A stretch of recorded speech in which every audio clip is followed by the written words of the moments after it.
अस्सलाम वालेकुम and welcome to the smiling health cast at FM Sehat Zindagi. मैं हूं आपकी host doctor Kaniza Zainab.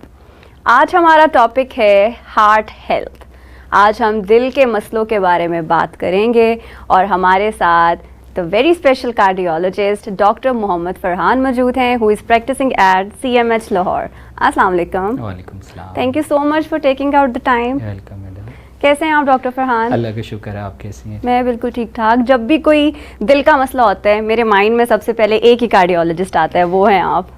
Thank you so much madam. Doctor Farhan, जैसे कि स्ट्रेस का दौर है, हर कोई स्ट्रेस्ड आउट है, तो दिल की बीमारी तो बहुत आम हो चुकी है। हर यंगस्टर को जो है दिल का मसला है, दिल में दर्द है। ये क्या वाकई में कोई कार्डियक इशू है या एक दिल की बेचैनी? नहीं, आपने बिल्कुल ठीक कहा। पहले ये कंसिडर किया जाता था कि जब पेशेंट की एज 60 प्लस होगी तो ही इसको हार्ट का मसला होगा, लेकिन अब कुछ टाइम से देखा गया कि जो यंग पेशेंट्स हैं वो ज़्यादा हैं as compare to old patients के। लेकिन जिस तरह आपने कहा जी कि सिर्फ बेचैनी नहीं है दिल की, ये वाकई ही दिल का मसला होता है। और हमारे कुछ एक्सपीरियंस में आया है कि जी कि रिसेंटली 2-3 केसेस ऐसे देखे हैं जिनमें पेशेंट की सडन कार्डिक डेथ हुई है, यंग पेशेंट्स की, ड्यू टू कार्डिक डिजीज़। तो उसकी सबसे बड़ा फैक्टर जो है वो हमारा लाइफस्टाइल, क्योंकि हमारा लाइफस्टाइल बिल्कुल ही सीडेंट्री लाइफस्टाइल हो चुका हुआ है कि लाइक अनहेल्दी लाइफस्टाइल्स है, वॉक बिल्कुल ख़त्म है, जंक फूड है। और उसके अंदर दूसरा जो सबसे बड़ा फैक्टर यंगस्टर्स के अंदर जो समझ में आ रहा है वो एक तो स्मोकिंग था, अब वो दूसरा एक आगे वेप है। लेकिन अब नई गाइडलाइंस ये कहती हैं जी कि vape is as dangerous as smoking.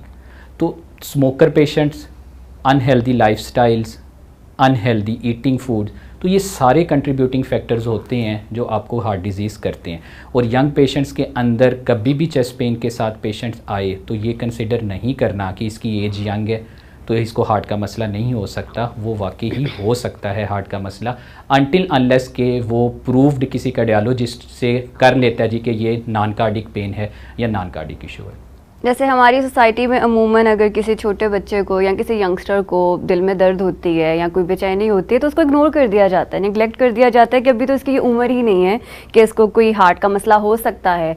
उसको किसी और टर्म्स में कनेक्ट कर दिया जाता है कि ये दिल की दर्द का मसला कुछ और है। तो exactly, इस बारे में क्या कहना जी चाहेंगे? मैं आपका पॉइंट समझ गया हूँ, आप किस तरफ उसका बात करना चाह रही हैं। लेकिन आई हैव एक्सपीरियंस कि मैंने एक यंग पेशेंट था, ही इज़ 18 ईयर ओल्ड, जिसको एंटीरियर वाल MI हुआ था, जिसको हमने स्टेंटिंग की थी। लेकिन उसकी बैकग्राउंड हिस्ट्री ये थी कि उसकी फैमिलियल हाइपर कोलेस्ट्रोलीमिया था, जिनकी उनकी फैमिली में कोलेस्ट्रोल ज़्यादा होता था। तो यंग पेशेंट्स के अंदर कार्डिक डिजीज़ की प्रेवलेंस ज़्यादा है as compare to previous decades के। पहले इतनी वो नहीं थी, लेकिन अब जैसे जैसे डेकेड्स गुजर रहे हैं हमारे यंग पेशेंट्स के अंदर एक्चुअल कार्डिक डिजीज़ बढ़ रहा है। तो डॉक्टर फरहान, कार्डियोलॉजी में भी सब डिविजन्स होती हैं, तो आपकी सब डिवीज़न क्या है? मेरी फील्ड एक्चुअली इंटरवेंशनल कार्डियोलॉजी की है, जिसमें हम एंजियोग्राफी और एंजियोप्लास्टीज करते हैं।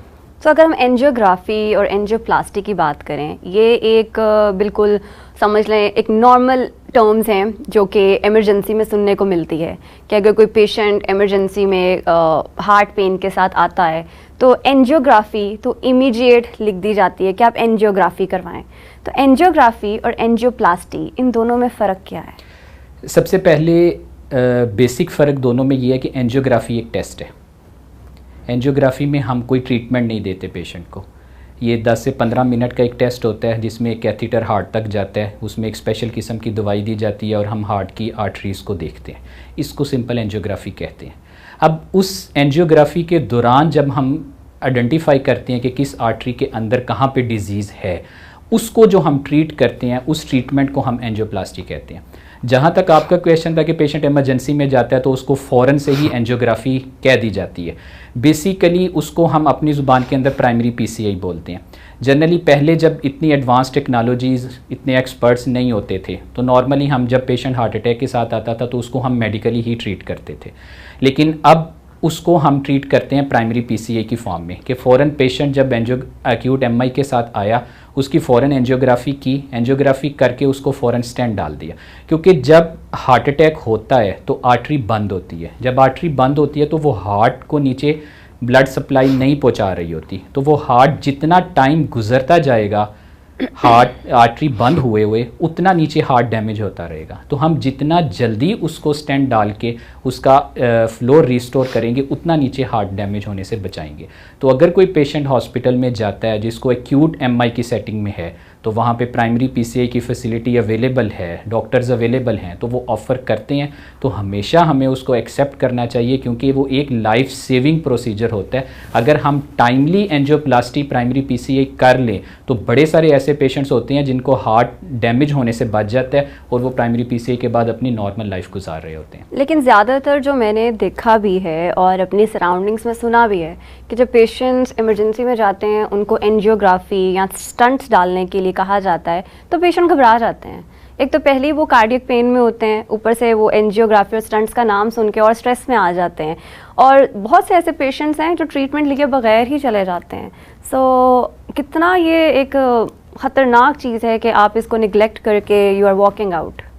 जब भी पेशेंट एक्यूट एमआई के साथ जाएगा, फर्स्ट आवर जो होता है वो सबसे ज़्यादा क्रिटिकल होता है, क्योंकि उसके अंदर पेशेंट के अरिथमियाज़ होने के चांसेस होते हैं और सबसे ज़्यादा डेथ भी उसी 1 आवर के अंदर होती है, सबसे ज़्यादा रिस्क उस 1 आवर के अंदर होता है। अब जब डॉक्टर्स ऑफ़र कर रहे होते हैं ना कि आपने प्राइमरी पीसीआई करवानी है, तो वो बेसिकली एक लाइफ सेविंग प्रोसीजर होता है कि हम उस टाइम को बचा रहे होते हैं कि जितना टाइम उस हार्ट को ब्लड सप्लाई नहीं मिल रही वो टाइम मिनिमाइज़ हो जाए।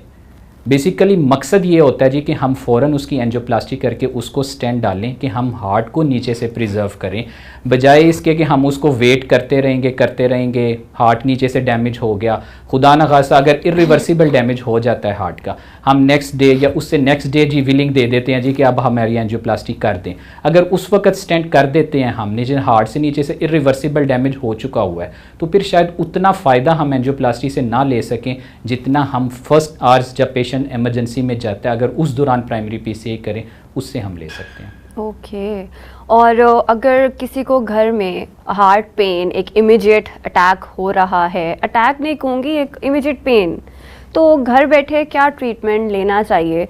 क्योंकि इवन मेरी प्रैक्टिस में भी जब पेशेंट्स अपने दांतों का इलाज करवाने या एस्थेटिक ट्रीटमेंट्स के लिए आते हैं, तो वो खुद से एक डायग्नोस्टिक स्टेज पे होते हैं कि हमें दिल का मसला है, और हम तो डिस्प्रीन रख लेते हैं या लूप्रीन ज़ुबान के नीचे रख लेते हैं, और अगर बाजू में दर्द हो रही हो तो बहुत से पेशेंट घर बैठे ही जो है वो डाइजेस्टिक खा लेते हैं। घर बैठे क्या ट्रीटमेंट हो सकता है अगर एक इमीडिएट पेन हो? इसमें 2 तरह की सिनेरियोज़ आ जाते हैं। कुछ तो हार्ट के पेशेंट्स होते हैं जो नॉन पेशेंट्स होते हैं जो कार्डियक ट्रीटमेंट ले रहे होते हैं। अगर उनको इस तरह चेस्ट पेन हो रही है जो बाजू में जा रही है, जॉ में रेडिएट कर रही है, तो उनको हम ये रिकमेंड करते हैं कि आपने एंजीसिड एक गोली आती है वो आपने ज़ुबान के नीचे रखनी है। अगर तो एंजीसिड से आपकी पेन रिलीव हो गई है तो ठीक, नहीं हुई तो आप कुछ टाइम के बाद सेकंड एंजीसिड की गोली रख सकते हैं। मैक्सिमम हम 3 टैबलेट अलाउ करते हैं जी कि आप 3 टैबलेट तक ज़ुबान के नीचे रखें। अगर तो उससे पेन सेटल नहीं हुई तो आप किसी भी नियरेस्ट हॉस्पिटल में जाएं, फ़ौरन जाके अपनी ईसीजी करवाएं और किसी कार्डियोलॉजिस्ट को दिखाएं।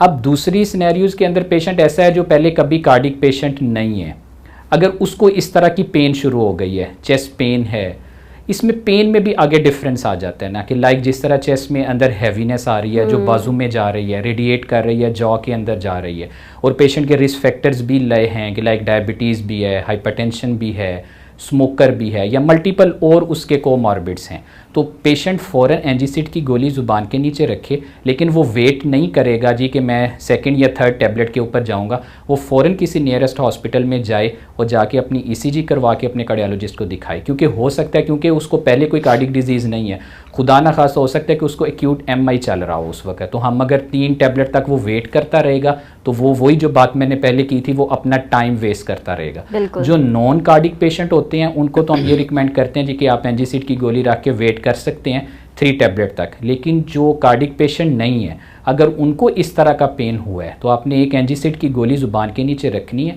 और फ़ौरन आपने किसी नियरेस्ट हॉस्पिटल में जाके ईसीजी करवा के वहाँ पे अपने कार्डियोलॉजिस्ट को दिखाना है। मेरी प्रैक्टिस में ना अक्सर ऐसे पेशेंट्स मैं देखती हूँ जो कि वेल डायग्नोज नहीं होते। फॉर एग्ज़ाम्पल वो मेरे पास लोअर विजडम पेन से आते हैं और उनको जॉ में पेन रेडिएट हो रही होती है, जबकि चेकअप के बाद उनका डेंटल का कोई इशू नहीं होता। तो जो जॉ की पेन उनको रेडिएट होती है, that can be one of the causes of the heart pain. That can be, लेकिन सिर्फ only jaw pain doesn't mean that it's a cardiac pain. Basically cardiac pain radiate करती है jaw के अंदर, वो कहीं और भी लाजम हो रही होगी, उसके अंदर चेस्ट के अंदर हैवीनेस होगी, लेफ़्ट आर्म में होगी, राइट आर्म में होगी, शोल्डर्स में होगी, इवन के बैक पे भी हो सकती है, चेस्ट हैवीनेस है, एपिगैस्ट्रिक रीजन में भी हो सकती है। वही पेन रेडिएट करती है जॉ के अंदर, और उसके साथ और जस्ट लाइक जो कार्डिक पेन होती है वो पेन से ज़्यादा हैवीनेस ज़्यादा होती है, यानी कि छाती के अंदर पेशेंट कहता है जी कि मुझे बोझ होता है, वो ज़्यादा कार्डिक रिलेटेड होता है एज़ कम्पेयर टू पेन के। एंड बीइंग अ डेंटिस्ट मैंने ये देखा है कि poor oral hygiene causes endocarditis. अगर आपका बहुत ही ज़्यादा सवेरली कैलकुलस या टार्टर है जिसकी वजह से बैक्टीरिया एक्यूमुलेशन बहुत हाई इन्फ्लेमेशन चांसेस कॉज कर रही है, तो वो भी ब्लड स्ट्रीम में आपके हार्ट तक पहुंचता है। So how important it is कि आप अपनी ECG रेगुलर बेसिस पे करवाएं या अपने कार्डियोलॉजिस्ट को भी विज़िट करें। आपका तो फील्ड है डेंटिस्ट्री का, इसमें मैं ये रिकमेंड करता हूँ कि जब भी डेंटल प्रोसीजर करवाएं सबसे पहले हाइजीन देखें वहाँ पे, क्योंकि अगर किसी आपने अनहाइजीनिक कंडीशंस में अपना कोई भी डेंटल प्रोसीजर करवाया है, आप बिल्कुल नॉर्मल भी हैं, उसके अंदर ये रिस्क होता है हार्ट की डिजीज़ जिसको हम इन्फेक्टिव एंडोकार्डाइटिस कहते हैं। इसके अंदर इन्फेक्शन आपके हार्ट के वेल्व्स को जाके ख़राब करता है, और इवन के यहाँ तक कुछ केसेस देखे गए हैं कि infective endocarditis turn out into cardiac surgery, कि आपको वो सर्जरी करके फिर वेल्व रिप्लेस करना पड़े, और कई दफ़ा वो बीमारी सिस्टेमिक होती है कि वो पूरे जिस्म के अंदर भी फैल जाती है। तो इसलिए डेंटल प्रोसीजर जिस तरह आपका फील्ड है ये इतना सिंपल उस पॉइंट ऑफ व्यू से नहीं है। अगर ये अनहाइजीनिक हुआ तो it can convert into infective endocarditis and that can B disaster. And what should a patient do अगर उसको इमरजेंसी कंडीशन आई है and he can not reach hospital? वही जो आपने NG सेट बताई है, जस्ट दैट्स इट?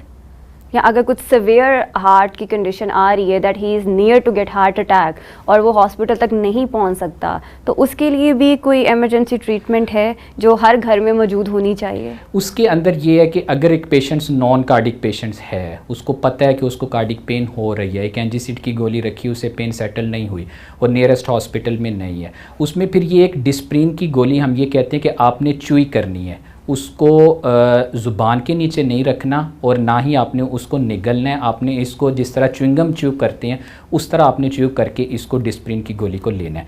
लेकिन मैं ये रिकमेंड करता हूँ कि जब भी आप डिस्प्रिन की या दूसरी ब्लड थिनर लेते हैं तो always check your blood pressure कि आपका ब्लड प्रेशर नॉर्मल है या नहीं है, क्योंकि अगर आपका ब्लड प्रेशर शूट अप हुआ हो ना तो उस दौरान अगर आप हाई डोज में ब्लड थिनर ले दें तो उसके अंदर फिर ब्लीड के चांसेस होते हैं। लेकिन ये है कि अगर आप एंजीसिड की गोली ज़ुबान के नीचे रखते हैं तो उससे अगर थोड़ा बहुत ब्लड प्रेशर हाई हुआ भी होगा तो वो नॉर्मलाइज हो जाता है, तो you can take a day 1 Disprin at home. तो बाईपास के बाद क्या पेशेंट्स एक नॉर्मल लाइफस्टाइल कंटिन्यू कर सकता है या there are some pros and cons of bypass? पहले ज़माने में जब बहुत ज़्यादा गैजेट्स इतने ज़्यादा एडवांस नहीं थे, इतनी ज़्यादा एक्सपर्टीज़ नहीं थी, तो बाईपास बहुत ज़्यादा फ्रीक्वेंट होते थे। अब जैसे ही इंटरवेंशन के अंदर, जारी बात है मेरी फील्ड इंटरवेंशन की है, जैसे ही इंटरवेंशन के अंदर एडवांसमेंट आई है तो अब बाईपास बहुत लिमिटेड लोगों के अंदर वो होता है, क्योंकि हम हर मोस्टली कॉम्प्लेक्स केसेस भी इंटरवेंशन के थ्रू हम उसको ठीक कर लेते हैं।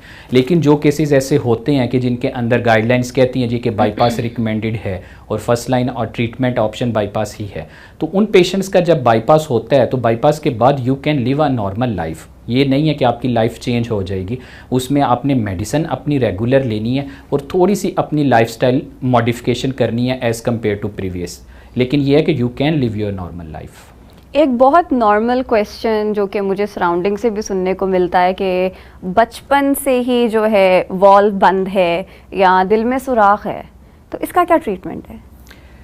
ये बेसिकली इनको हम कंजेनिटल हार्ट डिजीज़ कहते हैं। ये congenital heart disease by birth होती हैं, इसकी डिफरेंट टाइप्स होती हैं, जो पैदाइशी तौर के ऊपर दिल में सुराख होता है या दिल का वेल्व तंग होता है। अब उस पर डिपेंड करता है कि वो बीमारी किस स्टेज के ऊपर है।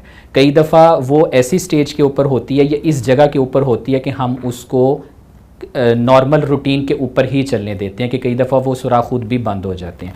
लेकिन इसके दो तरह तरीके ऑप्शन होते हैं, इलाज दो तरह के होते हैं कि एक हम उसको डिवाइस क्लोजर कर देते हैं, जिस तरह नॉर्मल हम एंजियोग्राफी या एंजियोप्लास्टी करते हैं राइट फेमरल के थ्रू टांग के थ्रू, उसी तरह कैथीटर ले जाके उसके अंदर डिवाइस डाल देते हैं। और दूसरी तरीका ये होता है कि अगर डिवाइस नहीं डाल सकता तो फिर हम उसकी ओपन हार्ट सर्जरी करवा के उसको रिपेयर करते हैं। और अगर हम हार्ट ट्रीटमेंट की प्रोग्नोसिस की बात करें तो कितना रेशो सक्सेसफुल है? ये डिपेंड करता है आपकी हार्ट की डिज़ीज़ के ऊपर।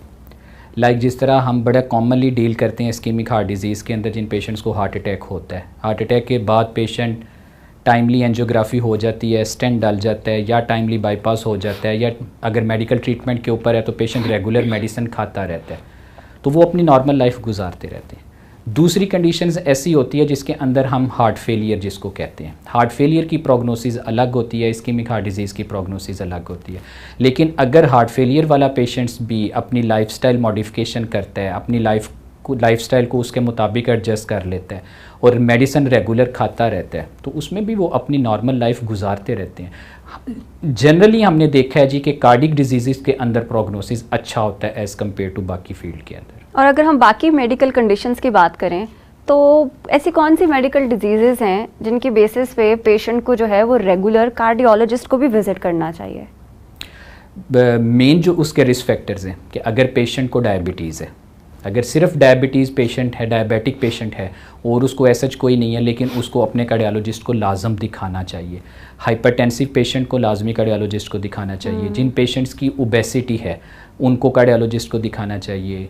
कोलेस्ट्रोल आपकी बॉडी के अंदर ज़्यादा है, आप मेडिसिन खा भी रहे हैं, उसके बावजूद भी आपका कोलेस्ट्रोल ज़्यादा है, मेडिसिन भी ले रहे हैं, ये जो रिस्क फैक्टर्स हैं ना, हाइपरटेंशन है, डायबिटीज़ है, कोलेस्ट्रोल है, ओबेसिटी है, स्मोकर है, इन सब को कार्डियोलॉजिस्ट को दिखाना चाहिए। एक तो सेल्फ असेसमेंट बहुत ज़्यादा है हमारे पेशेंट्स में, घर बैठे खुद ही सब डॉक्टर होते हैं, खुद से ही जो है वो पेन को डायग्नोस कर लेते हैं कि अच्छा अगर मुझे यहाँ मैदे में दर्द हो रही है तो मुझे ये मेडिसिन खा लेनी चाहिए, या अगर दिल में दर्द है तो ये मस्कुलर दर्द होगी। तो हमेशा पेशेंट जो है जब क्लिनिक आता है वो खुद से हमें डायग्नोसिस बता रहा होता है कि मुझे ये मसला है। तो ऐसे पेशेंट्स को आप क्या कहना चाहेंगे? सेल्फ सजेशन जो है ना वो बहुत डेंजरस थिंग है, क्योंकि अगर आपको किसी जगह पे पेन है, आप वो डायग्नोज खुद से नहीं कर सकते कि जी कि ये पेन किस वजह से हो रही है। Epigastric pain can cause MI। हमने बड़े सारे ऐसे पेशेंट्स देखे हैं, लाइकली जो इन्फीरियर वाला MI होता है उसके अंदर पेशेंट को पेन एपिगैस्ट्रिक हो रही होती है। और अक्सर जो दूसरे पेशेंट्स भी हार्ट अटैक वाले आते हैं, अक्सर खाना खाते हैं, खाना खाने के बाद उनको छाती में बोझ होता है, तो वो ये समझते हैं कि जी कि शायद खाने के बाद एक गैस हो गई है जो मुझे ऊपर छाती के अंदर आ रही है, लेकिन वो बेसिकली पोस्ट प्रेंडियल इंजाइना होता है। तो अगर आपको छाती में दर्द है या आपको मैदे में कोई मसला है तो आपने एक दफ़ा कार्डियोलॉजिस्ट को लाजम दिखाना है और सेल्फ सजेशन नहीं करनी। आप जब कार्डियोलॉजिस्ट के पास या अपने फिजिशियन के पास जाते हैं, आप सिर्फ अपने सिम्टम्स बताएं उनको जी कि मुझे ये सिम्टम्स हैं, एंड उसको डिसाइड करने दें जी कि ये कार्डिक पेन है या एपिगैस्ट्रिक पेन है या मस्कुलर पेन है। जब आप खुद से सजेशंस डॉक्टर्स को भी देते हैं ना, तो उसके अंदर फिर कई दफ़ा वो बायसनेस भी आ जाती है जी कि या इसको ये है। आप सिर्फ अपने सिम्टम्स डिस्क्राइब करें और उसको डिसाइड करने दें जी कि ये मस्कुलर है या कार्डिक है या एपिगैस्ट्रिक है। तो डॉक्टर फरहान मुझे ये बताएं कि अक्सर पेशेंट्स कहते हैं कि हमें डॉक्टर ने कहा है कि आपके दिल में बैटरी लगेगी, तो व्हाट इज़ दैट बैटरी? ये बेसिकली एक डिफरेंट एंटिटी है। जिस तरह हम बात कर रहे थे ज़्यादा इस्केमिक हार्ट डिज़ीज़ के ऊपर, ये वेस्कुलर डिज़ीज़ के उसके अंदर कंपोनेंट में आता है। लेकिन जो बैटरी वाली बात आपने की है, ये basically electric system of the heart होता है कि ये अगर इलेक्ट्रिक सिस्टम के अंदर कोई प्रॉब्लम आती है इलेक्ट्रिक करंट के अंदर, तो उसको हम ट्रीट करते हैं टेम्परेरी पेसमेकर के अंदर या परमानेंट पेसमेकर के अंदर। ये बेसिकली एक अलग फील्ड आती है जिसमें इलेक्ट्रोफिजियोलॉजिस्ट जो होते हैं वो इसको स्पेसिफिकली डील कर रहे होते हैं। लेकिन जो बैटरी लगना होता है वो इट डजेंट मीन कि आपको हार्ट का उस तरह मसला है जिस तरह हम लोग सोच रहे होते हैं जी कि इसको हार्ट अटैक हुआ है तो इसको ये चीज़ नहीं खानी है, ये चीज़ नहीं खानी। वो एक डिफरेंट चीज़ है, वो बेसिकली आपकी आर्टरीज़ की डिजीज़ होती है। जो बैटरी वाला मसला होता है ये बेसिकली करंट का मसला होता है जो आपकी हार्ट बीट को कंट्रोल करता है, जिसमें आपकी हार्ट बीट स्लो हो जाती है या इरेगुलर हो जाती है, जिसके अंदर हमें बैटरी लगानी पड़ती है। तो बेसिकली जो बैटरी है it is a pacemaker, like it's a pacemaker. ठीक। और अगर हम हार्ट बीट्स की बात करें, जैसे एरिथमियास कहते हैं, एरिथमियास के कितनी टाइप्स हैं? क्योंकि पेशेंट्स जो हैं अक्सर कंप्लेन करते हैं कि उनकी हार्ट बीट नॉर्मल से ज़्यादा रहती है और कुछ पेशेंट्स में हार्ट बीट जो है वो नॉर्मल से कम होती है। सो ये ब्लड प्रेशर के ऊपर ज़्यादा डिपेंड करता है हार्ट बीट का, या कोई इसके भी पीछे फैक्टर्स हैं? ये बेसिकली डायरेक्टली लिंक्ड है हमारे कंडक्शन सिस्टम के ऊपर। कुछ डिजीज़ ऐसी हैं जो कंजेनिटल होती हैं, जिसके अंदर पेशेंट्स की हार्ट बीट बहुत तेज़ हो जाती है, जिसको हम अपनी ज़ुबान के अंदर सुप्रावेंट्रिकुलर टैकीकार्डिया भी कहते हैं। वो कुछ सेकंड्स के लिए या कुछ मिनट्स के लिए होती है, कई दफ़ा वो खुद भी टर्मिनेट हो जाती है, कई दफ़ा हॉस्पिटल में जाके इंजेक्शन लगवाना पड़ता है। एक दूसरी टर्मिनोलॉजी होती है जिसको हम एट्रियल फिब्रिलेशन कहते हैं, जिसमें पेशेंट की हार्ट बीट तेज़ भी होती है और वो इर्रेगुलर भी होती है।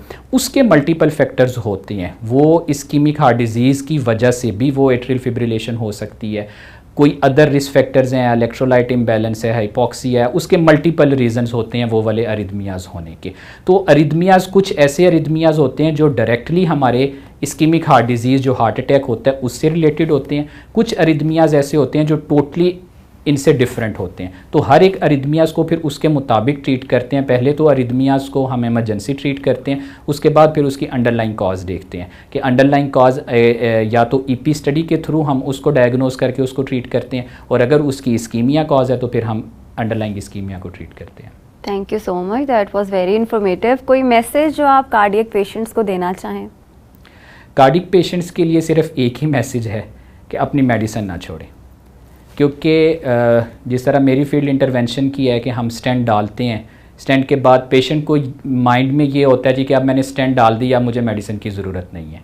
स्टेंट के बाद आपको ज़्यादा मेडिसिन की ज़रूरत है, क्योंकि हमने स्टेंट के अंदर ब्लड फ्लो को मेंटेन रखना है। अगर आपका ब्लड थिन रहेगा तो स्टेंट चलेगा, अगर ब्लड क्लॉट होगा तो वो उस स्टेंट को भी चोक करेगा, फिर दोबारा हमें एक और स्टेंट डालना पड़ता है इसके अंदर। तो मेरा मैसेज यही है कि अपनी लाइफस्टाइल मॉडिफिकेशन करें। Smoking very bad for stent, very heart disease, क्योंकि मेरी फील्ड इंटरवेंशन की है तो हम ज़्यादा फोकस उसी के ऊपर होता है कि स्मोकिंग जो होता है वो स्टेंट को ख़राब करते हैं। Smoking basically is bad for overall health. Exactly, overall. और जो आजकल वेप का कॉन्सेप्ट है कि जी कहते हैं जी कि मैं वेप लेता हूँ, स्मोकिंग नहीं करता, लेकिन नई गाइडलाइंस और रिसर्चेज यही कहती हैं जी कि vape is as dangerous as smoking. तो इसलिए जिन पेशेंट्स को हार्ट डिजीज़ हो गई है, एक तो फर्स्ट अपनी मेडिसिन रेगुलर लें। रिस्क फैक्टर्स जो हाइपरटेंशन है, डायबिटीज़ है, ओबेसिटी है, स्मोकिंग है, इनको मॉडिफाई करें। Thank you so much doctor Farhan for coming on the podcast. Thank you. उम्मीद है कि आपको हमारा आज का एपिसोड पसंद आया होगा। मिलते हैं आपसे अगले एपिसोड में। लाइक एंड सब्सक्राइब करना ना भूलिएगा। अपना ख्याल रखिएगा। अल्लाह हाफिज़।